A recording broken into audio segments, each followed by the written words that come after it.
beslis ja. Maar ek dink ons moet net eers gou praat oor wat is 'n risikoprofiel en wat is 'n beleggingsfilosofie. Dit klink redelik eenvoudig, dit is eintlik, maar dit gaan maar daaroor dat hoe besluit jy in watter tipe bates jy belê? Hoe besluit jy watse risiko's jy neem wanneer dit kom by beleggings? Hoe besluit jy watter vlak van skuld is aanvaarbaar in hierdie boerdery en hierdie besigheid?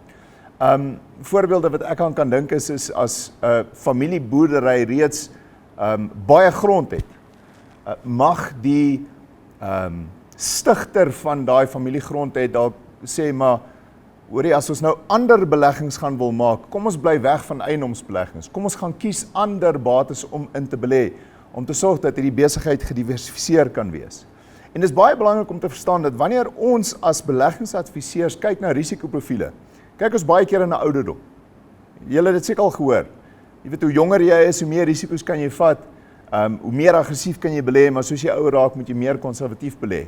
Maar dan nou net, as ons praat hier van 'n besigheid en besigheidsbeleggings wat nie noodwendig gekoppel is aan 'n persoon of 'n persoon se lewe of 'n persoon se ouderdom nie, dan moet jy ons anders dink oor risikoprofiele en oor beleggingsfilosofie. Die beste analogie wat ek nogal kon aangedink het om hierdie hele konsep te verduidelik is iets anders wat ons baie gereeld mee werk, en dis werknemersvoordele. So wanneer jy in jou besigheid 'n pensioenfonds in plek sit vir jou werknemers, dan moet jy sekere besluite vir jou werknemers neem. So jy moet gaan sê, ek wil graag hê my werknemers se geld in die pensioenfonds moet so belê word. Nou daar's wetgewing rondom dit, maar die werkgewer maak ook sekere besluite natuurlik met ons advies. So daar word 'n raamwerk gegee oor hoe die beleggings gemaak kan word. En dan wat gebeur is, binne hierdie raamwerk kan die werknemer sekere keuses maak.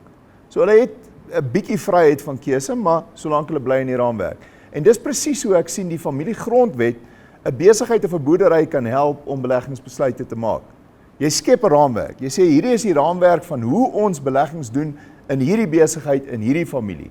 En jy het sekere keuses binne hierdie raamwerk, maar jy gaan nie buite hierdie raamwerk nie. En ek dink die familiegrondwet kan nogal baie help om so iets moontlik te maak.